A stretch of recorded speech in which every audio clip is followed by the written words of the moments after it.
YouTube. And there we go, going live.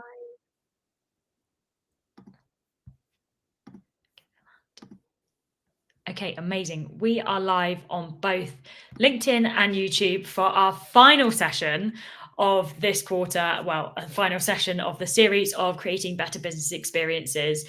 We have an amazing final session for you all around talent acquisition, agency bad habits when it comes to recruitment, and overcoming those challenges so that you can find the right talent to maximize the success of your agency heading into 2024 and beyond. And I've got no one better that I wanted to bring on for this session than Nel. Nel, thank you so much for joining me. And I would love for you to introduce yourself and a little bit about what you do, because I'm sure everyone here may, if they don't know you, they should. And for those of you who don't know you, well, they can hear it again anyway.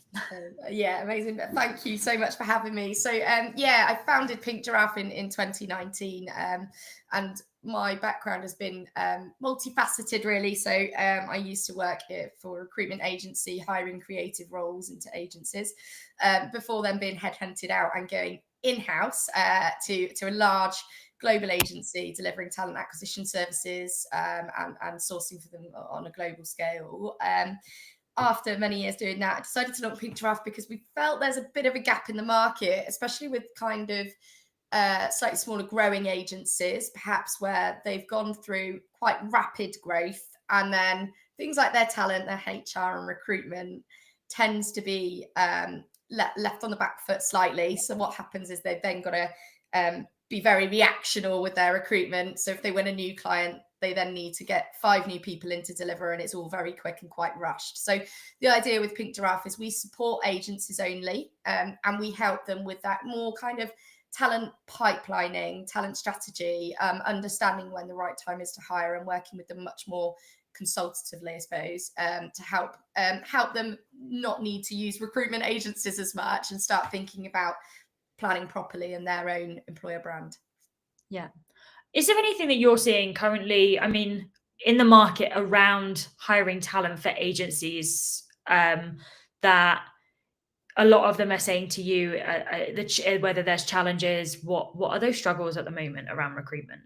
Yeah, I think it's been a whirlwind for agencies over the last 2 to 3 years. I think we saw a massive peak in hiring, and it was very, very competitive over the last, since COVID, really, for really strong agency talent. It did kind of mean there was a lot of changes for some agencies becoming a bit of a hunting ground, for want of a better word. So I know that there was several agencies that we partner where big London businesses who are now no longer needing people to go in the office all the time started to take people from these smaller agencies where they could throw more money essentially at them and allow the more hybrid working model. So I think it's been a really hard challenge for agencies over the last couple of years. I think things this year have been very different. We've seen lots of agencies really flourishing and continuing to grow with lots of hiring still going on. And then on the flip side, we've seen a couple more agencies where they've had to start making some cutbacks potentially because new business may not have been this strong this year, or what we've seen is a lot of people struggle to get that, I suppose, clear sign off from end clients, or there's been a few delays. I don't know if you've seen similar with your agencies, but I definitely think that the new business element this year has impacted what's happened for headcount. Yeah, definitely. I think it's that long decision-making process means that the decisions that you want to make, the support that you want to bring on, just is either that question of, do I actually kind of pull the trigger now? Will it help me? Will it save me time? Or is this time going to be better spent somewhere else? I mean, for an agency that is in that situation where they are either struggling or they have just lost somebody, is, what are the most successful things that you've seen that an agency does to be able to bring on the right talent? Yeah, I think first and foremost, it's all about kind of being prepared, isn't it? I mean, we all know that most agency founders will have a pipeline in place in terms of what they're expecting to achieve in terms of their revenue and their profitability. So I guess the big thing for me is that agencies need to start looking at their talent and people strategy and their talent growth alongside that revenue growth, because for some reason it's not something that's always done, and it seems a bit bonkers mad in a way, Yeah. because we know that actually if we're going to be pushing to achieve these new clients, we're looking to win some bigger perhaps client accounts, or potentially Yeah. we're looking at growth from existing clients, then ultimately that's going to impact what we need in terms of the delivery, whether it's creative, Yeah. strategy, client servicing, project management, whatever it might be. That's going to be driven off the back of what your goals are. So ultimately, I think that the best thing that agencies can be doing is kind of going, right, where are we at now in terms of our revenue? What size are we? What teams are going to see this stretch? And what positions are they likely to fall in? Yeah. And then actually think about the time it takes to potentially hire some of those. For example, we know that technical development, web dev type agencies where there's that demand for developers, it can take them a lot longer to hire those specific Yeah. roles. So again, even when you're looking at not just the agency as a whole, but the interdepartmental teams, who the longevity of hiring a technical role versus a client servicing role, for example, and then working backwards from that. So being able to scope that actually, if I need someone to start in January, I need to be looking probably more like September or even slightly before then, because people Yeah. have got 3-month notices. So if an agency then has big growth plans for 2024, let's say, and they're looking, how would they identify at what point during that year is that right time, versus including obviously bringing on everything else that they're trying to do, maximize growth, bring on new business? Like, how would they identify the right time to go, okay, now this is the period where we need to go, we're going to recruit here, then we're going to recruit here? How would they identify that? So I think there's a couple of phases to that. So the first thing is understanding your existing team. More importantly, for example, if you've got I don't know, like a client service team of 8, and at the moment you've got a majority of them sitting at a senior account management level, Yeah. it's that succession planning bit. So I think the first element is understanding who have we got in the team now.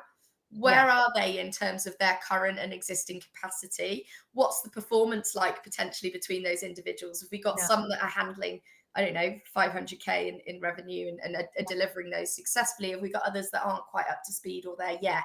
So understanding, maybe even matrixing what capacity you've got currently would be really good to understand. And also, not only that, it helps you from a delivery point of view understand any potential performance challenges you might have, either in terms of one level of candidate versus another within your business.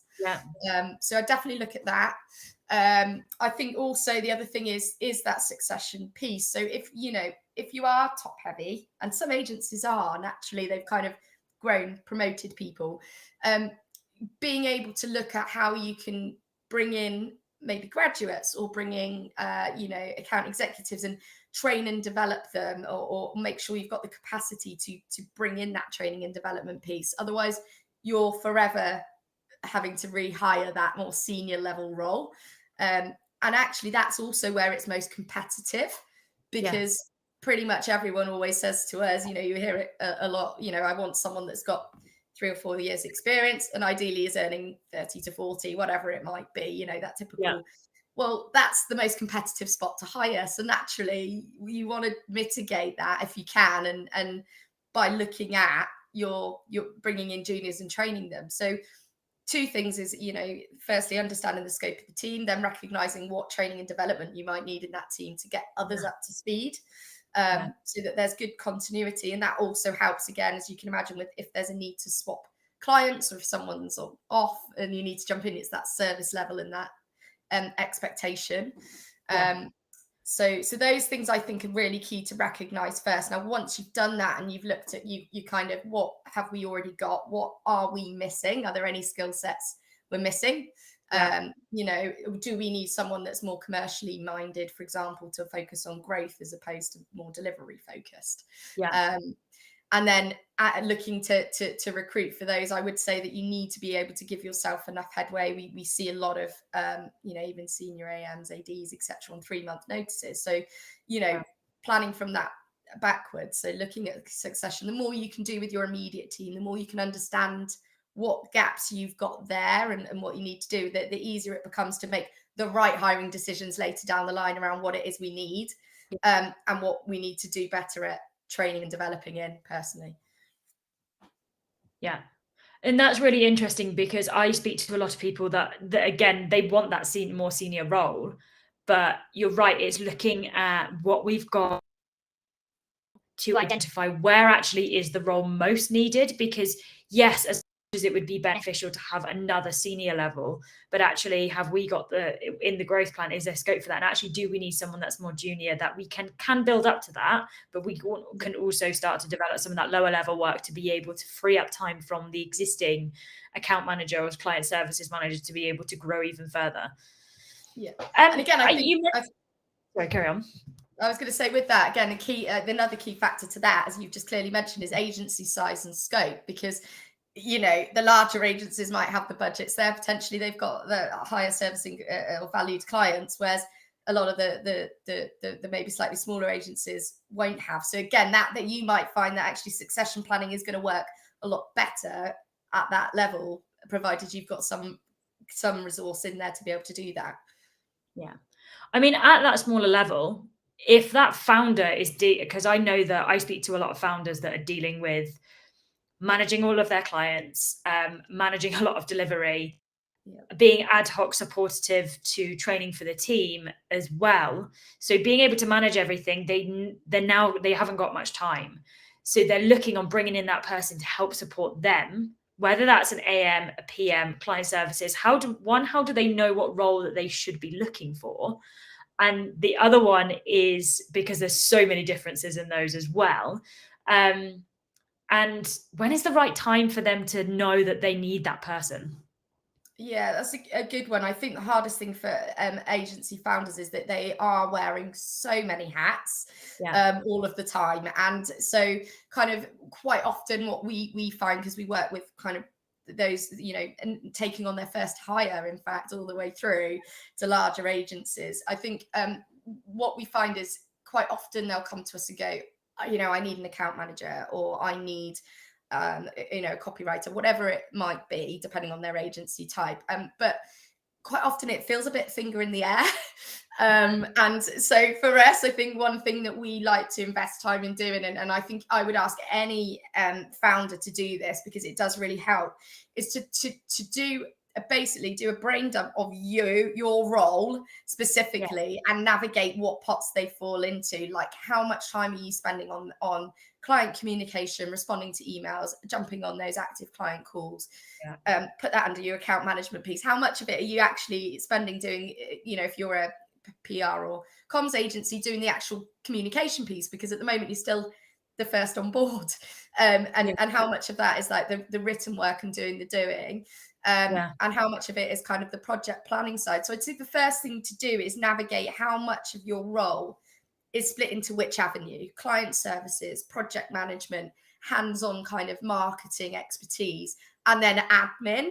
Because quite often, you know, you can say, oh, I'm spending so much time responding to this, but once you start breaking it down, you might find there's other areas that are more cost effective to hire in first. For example, do you need an administrator to just take away some of that client communication where it's not solid account handling as of yet, potentially? So I think that the most valuable thing you can do is really break that down. And obviously not a lot of us do this at the beginning, but time measurement, as we know, most agencies do, you know, whether you're for or against it, there's pros and cons. I think it gives you that really good understanding of what your time utilization and what's going where, and that, you know, that's also good to understand whether clients are actually generating you the right amount of revenue, or whether there's been time burnt with clients. So I think definitely scoping out everything you do, but also focusing on yourself, I think as a founder is so important, because, you know, where do you want to be heading to as part of your aim with your business? Because you might prefer the client handling bit, you might prefer actually doing the creative element, and actually what you need to do is lead towards your own strengths, I think, as a business owner, when you are being pulled into those different directions. So as an agency owner, it's kind of multifaceted around what you're actually delivering, but where you want to be, I think, is a really key aspect, and then using that to decipher what happens next. Oh, 100%. I mean, this is something that I work with a lot of founders on when I first start working with them, is before we even look at their services, their process map, their client experience, we have to look at where they want to be. Because if they don't want to build a huge agency, you've got to change when it comes to recruitment, you're not necessarily hiring a huge team. And I remember when I worked agency side, the founders that I worked with, they built a huge team for themselves, but they actually didn't want to create an agency. Yeah. So they pivoted entirely a couple of years later, and they changed their model so that they're not reliant on team members to be able to ensure that deliverables are done, because that's not where they wanted to spend their time. So understanding that before you look at the roles kind of helps you refine your process to go, okay, this is where the role needs to be before I start looking at just hiring the person to give myself some headspace. Sometimes you Yeah. can find that headspace within what you're already doing. Yeah, exactly. And lead it towards your strengths. I mean, ultimately, the reason that people go out and build their own agencies is because they're wanting something from it, whether it's that flexibility or they want to do something different. They might be disrupting the market, whatever that might be. Like, think Yeah. of it as, and think of it as understanding what it is that you need, but also what you want to do. Because I think it's too often you get pulled in different directions. It can kind of blur the lines for agency owners around why did they do it, and what are they passionate about, why have they done it in the first place, and keeping that fresh to mind. And again, I think the hardest thing is, as you can imagine, with any growing agency, that you've got that pivotal part where you're balancing, okay, do we need someone on a permanent basis, or am I better off establishing a really firm network of freelancers to use initially, which is obviously, to begin with, most cost effective. But again, measuring that's quite key, because it can quite quickly become non-cost effective and can eat out of your bottom line. And it's weighing that balancing act between that kind of freelance utilization and looking at bringing it on board and seeing what avenues are right for you at that time. Yeah, definitely. And you hit a good point. Is really got to depend at what's right for you at the time, but also where you want to go. And I think those two, for any founder that's looking at, is this the right time to hire? The point you made about actually understanding where your time is spent, that keyword of time is really vital in this. Yeah, absolutely. Yeah, definitely. 100%. I mean, if an agency's at that role, that space where I think it's going back to, they've got a lot of senior people, but I'm noticing a lot at the moment, there's a lot of agencies that are saying that they've had someone for a good couple of years, but then that person's left to find something either more challenging, different, better. How can agencies better retain, or, like you mentioned before, plan the succession of their team members, whether that's in account management, PM, client services, or even in development and creative roles? Yeah, I think quite often in agency landscape, you're kind of caught on the doing and the deliverables all of the time. And I think what would be good for agencies to start doing is just actually allocating, as if you would any kind of booking time in with designers or whatever else, allocating those times for just learning and development sessions, and being able to kind of help account execs or junior account execs, graduates get underneath and understand that, whether it's showcasing them or giving them a project to kind of work on to give them that advancement in their role and let them take the lead on something. I think those key training sessions and putting stuff aside is really important, because I think too often it's missed. And we deal with candidates that reach out and say they're ready for the next step, and one big thing that we hear from them is that there just isn't the scope of progression or development that they're looking for in their roles. And it's still one of the biggest factors in people looking to move. So one, I think, treat that time as, agency time to focus on something in terms of that development, even if it's, one last Friday of each month, where it can be a fun and interactive session. I think that's really, really key, and will help in young, especially like those at the beginning of the career, feel that they've got that opportunity to continue to learn, which is pivotal. So definitely think that that's something else they could do. I think in terms of people leaving, it's a difficult one. I've had plenty of conversations around some people saying, well, is it a bad thing if someone's been with you for 2 to 3 to 4 years and they move on? Ultimately, it opens opportunity to bring in a new dynamic. It opens opportunity to bring in someone with a different breadth of knowledge, skill sets. that can help you as an agency. But I think the key here is if you've got someone in your business that if they left tomorrow, you would feel absolutely screwed. Yeah. That is because we're not thinking bigger picture with what we're doing with our talent planning. So I would most definitely say that, think about those key hires and those key roles within your organization. Make sure that you're aware of the HR elements. For example, what notice periods are on. If they've been with you since day one and you're now an agency that's 7 years old and they've only got to give you 4-week notice, you're leaving yourself susceptible to risk, essentially, as well, if that person goes. So I think, looking at your key hires, understanding and making sure that you're checking in with them. I think I really see a lot of value in doing, whether it's one-to-one check-ins, team building exercises, having those touch points for open conversation. I think is really important.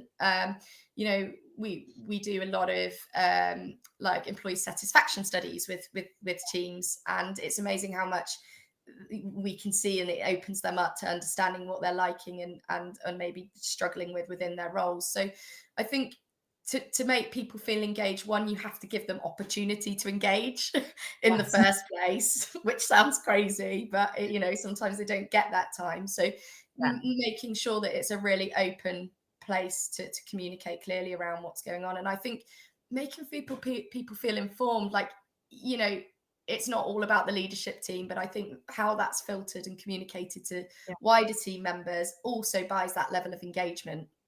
And at all levels.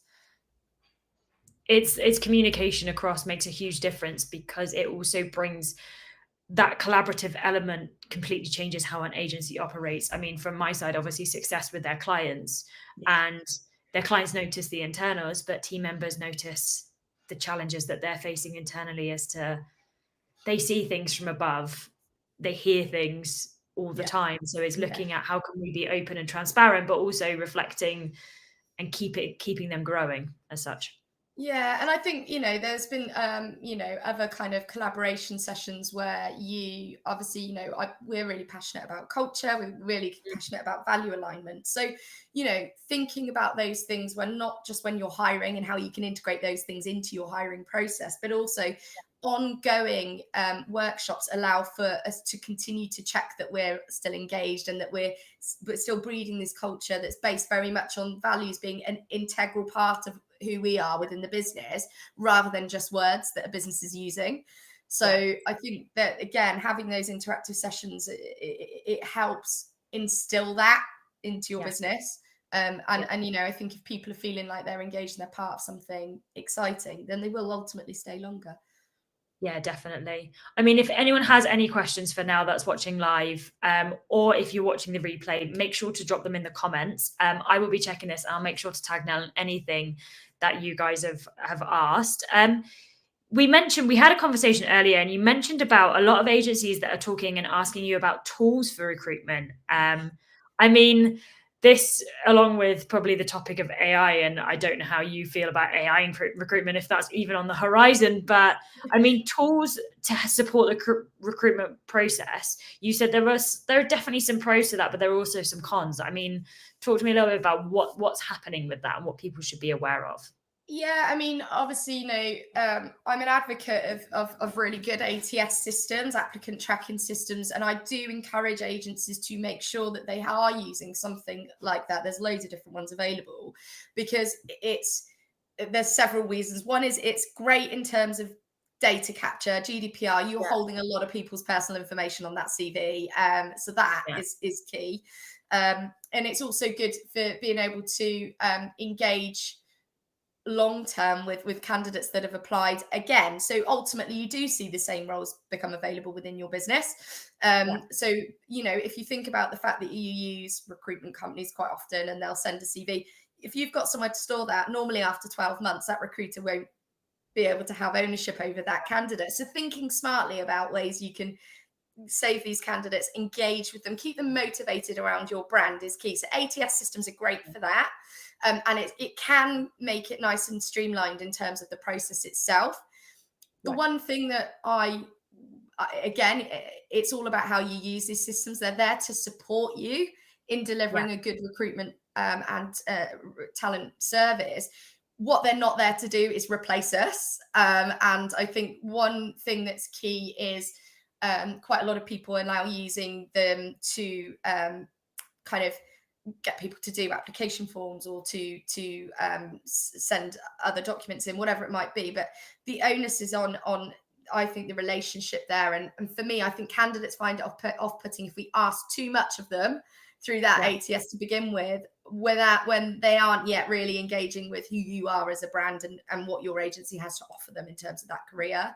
So I think I welcome it in terms of its, in some areas, but I think what we need to do is make sure that the employee journey is key, and candidate journey is a key part of that. So certainly use the tools. I think that what's key is the way in which you are using them within your process, and making sure you're not being too top heavy with the amount of hoops you want a candidate to jump through before you've even spoken to them, because that human touch is still really key, and more so I think within a creative agency environment. So there's some good ones. I think it's definitely worth investing in. However, I would look at it as part of a much wider recruitment process, and then think carefully about when you add these things in and how much time they might take. Yeah, I mean, I think that leads really nicely on to, like, what are those key steps of, if an agency wants to find the right talent for the agency, what are those key steps as part of that recruitment process that they should be aware of that they might be missing at the moment? Yeah, so I think it's the classic case of, we often hear, you should always be recruiting, and like that's our motto entirely. It's, you never know what's around the corner. I think we've all kind of learned that the hard way, I think, with COVID and whatever else. So I think the one thing is that you always want to be driving your talent funnel. You want to be always pushing your employer brand out there. So I think, we quite often see on company websites, they celebrate these client wins and so on, but we need to do more to maybe celebrate our people and our culture and put that at the forefront, because how you are perceived to clients is great, but how you're perceived to potential employees in the market is also huge. And it's the good employees that will drive that good client delivery. So don't feel like you shouldn't be shouting about it. I think there's a lot of lackluster career pages out there. I think that people could be doing more with highlighting the true benefits in that agency. And by benefits, I don't mean kind of pay and bonuses. I'm talking kind of, what career advancement do people get?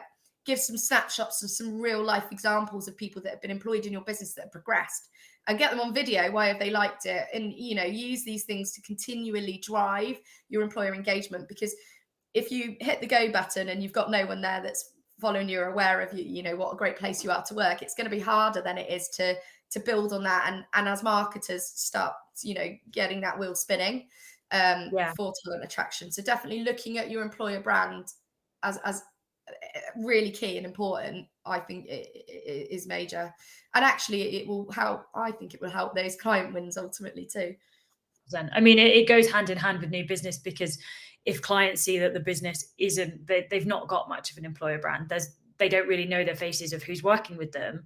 Actually, it gives more personality to your brand that the clients want to work with. It shows them who you are, what your values are, what they could expect from the people that are working with you as well as yourself.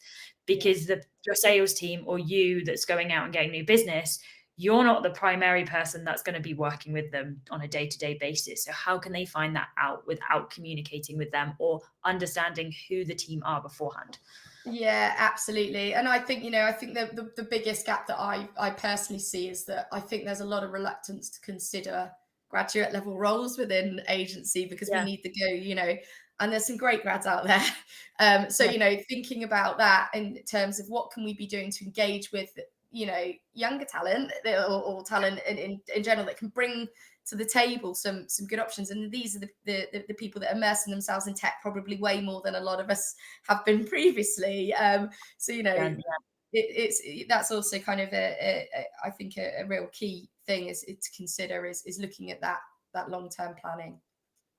100%. I mean, I've had quite a few conversations within my live series this season is around how unique and how much talent I guess new generation Gen Z have in order to be able to help us progress our businesses, because they've grown up with technology. They know how to monetize their brands a hell of a lot easier than we do.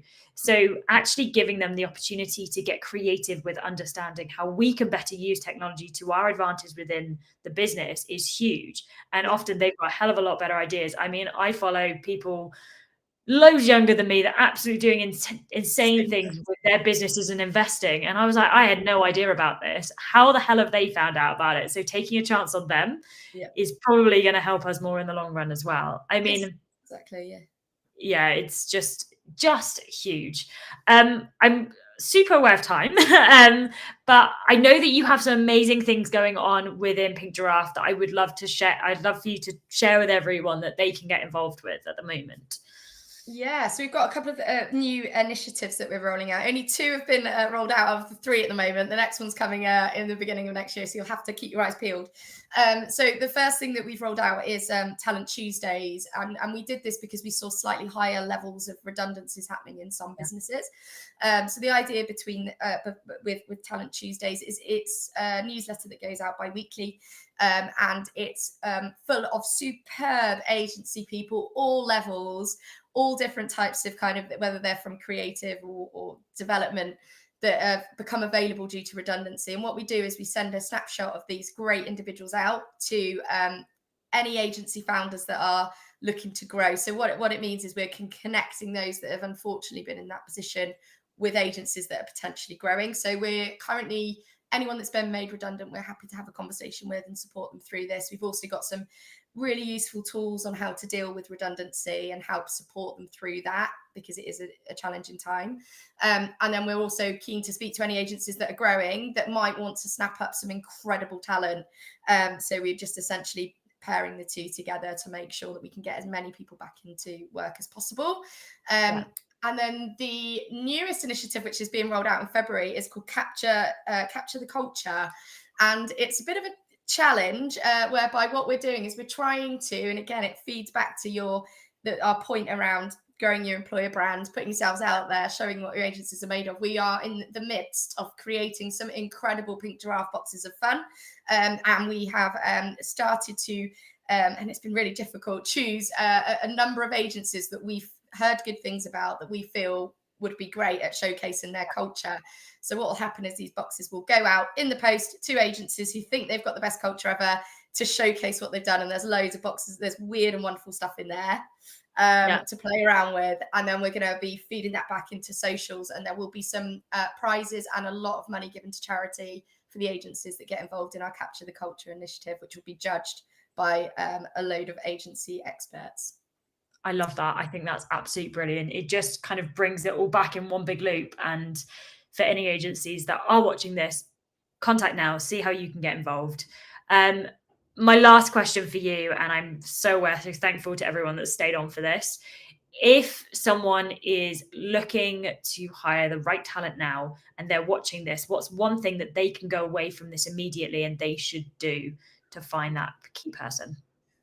I think that you need to really put your culture and your values at the forefront, because quite often we lead with the skills that we're looking for rather than what makes a person a person. So I think for me, it's the human touch still that is really key in this. So making sure that you think about your recruitment process, think about what it is that makes your agency stand apart, what your people have to offer, and then look for that, because I think ultimately you can learn to improve your skills and kind of copy creative and all of these other avenues. There's great trainers out there to help with that, but it's what makes us people and what makes us, have that human interaction that's key. So I think focus around your culture, focus around your values, focus around how your agency is different, and find people that want to go on that journey with your agency on a personal level, I think is key, because I think quite often that's missed.